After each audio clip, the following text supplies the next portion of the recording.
हमारे चैनल पर आपका स्वागत है कुछ अनकही सच्ची बातें। नमस्कार दोस्तों, आज हम आपको बताएगा कि राम जी की मृत्यु कैसे हुई। प्रभु श्री राम का जन्म त्रेता युग में हुआ था। एक अनुमान के अनुसार उनका जन्म 5114 ईसा पूर्व माना जाता है।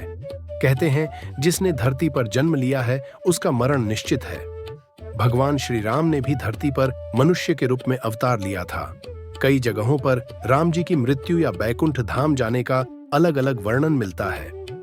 भगवान राम की मृत्यु के बारे में जो कथाएं मिलती हैं उनमें से कुछ कथाएं इस प्रकार हैं। कहा जाता है कि जब माता सीता को अपने पवित्र होने का प्रामाणिकता सिद्ध करने के लिए कहा गया तो उन्होंने परीक्षा देकर अपने पवित्र होने का प्रमाण दिया, लेकिन इसके पश्चात सीता जी अपने दोनों पुत्रों कुश और लव को राम जी सौंप दिया और धरती माता ये कहा कि हे माता, मुझे अपने अंदर समा लीजिए। माता सीता जी के इतना कहते ही धरती फट गई और देखते ही देखते वह भूगर्भ में चली गईं। सीता जी के इस तरह से चले जाने के कारण राम जी व्यथित हो उठे और यमराज की सहमति से सरयू नदी के तट पर गुप्तार घाट में राम जी ने जल समाधि ग्रहण कर ली। राम जी की मृत्यु के बारे में एक अन्य कथा भी मिलती है, जिसके अनुसार हनुमान जी की अयोध्या में अनुपस्थिति के समय यमदेव ने नगर में प्रवेश किया और संत का रूप धारण कर वे राम जी पास उनके महल में गए। संत वेश धारण किए हुए यमदेव ने श्री राम से कहा कि हम दोनों के बीच की वार्ता गुप्त रहेगी। वे राम से एकांत में बात करना चाहते थे। यमराज जी ने राम जी के सामने यह शर्त रखी कि यदि हमारे वार्तालाप करते समय हमारे बीच कोई आया तो द्वारपाल को मृत्युदंड मिलेगा। राम ने वचन दे दिया, लेकिन उस समय हनुमान जी वहां उपस्थित नहीं थे, जिसके कारण लक्ष्मण जी को द्वारपाल बनाकर खड़ा किया गया।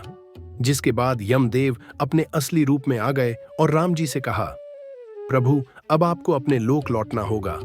धरती लोक पर आपका जीवन पूर्ण हो चुका है। अभी वार्तालाप चल ही रही थी। आर्षि दुर्वासा वहां पधारे और लक्ष्मण से द्वार के भीतर अंदर जाने की हठ करने लगे। उन्होंने लक्ष्मण से कहा कि यदि वे उन्हें अंदर नहीं जाने देंगे तो वे श्री राम को श्राप दे देंगे। लक्ष्मण जी दुर्वासा के क्रोध से भलीभांति परिचित थे। वे अब दुविधा में आ गए। आज्ञा का उल्लंघन करके आर्षि को अंदर जाने देते हैं तो मृत्युदंड मिलेगा, और अगर वे को अंदर प्रवेश नहीं करने देते हैं तो ऐसे में प्रभु राम को श्राप दे देंगे और अपने प्राणों की चिंता न करते हुए दुर्वासा को अंदर जाने की अनुमति दे दी। वार्तालाप भंग हो गई। राम जी सोचने लगे कि अब उन्हें अपने प्रिय अनुज लक्ष्मण को मृत्युदंड देना होगा। उन्होंने लक्ष्मण को राज्य निकाला दे दिया, लेकिन लक्ष्मण ने अपने भ्राता के वचन को तोड़ना नहीं चाहते थे। वचन को पूरा करने के लिए उन्होंने सरयू नदी में जल समाधि ले ली। लक्ष्मण के सरयू नदी में समाधि लेने से राम जी अत्यंत दुखी हो गए और उन्होंने भी जल समाधि लेने का निर्णय कर लिया। माना जाता है कि जब राम जी ने सरयू नदी में जल समाधि ली तो उस समय हनुमान, जामवंत, सुग्रीव, भरत, शत्रुघ्न आदि सभी लोग उनके साथ वहीं पर उपस्थित थे। श्री राम जी के सरयू नदी के अंदर समाने के तत्पश्चात नदी के भीतर से भगवान विष्णु प्रकट हुए और उन्होंने अपने भक्तों को दर्शन दिए।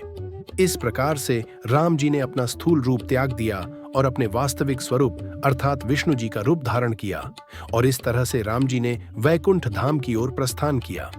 अगर आपको हमारी कहानी की राम जी की मृत्यु कैसे हुई पसंद आई है तो कृपया चैनल को लाइक एंड सब्सक्राइब करें।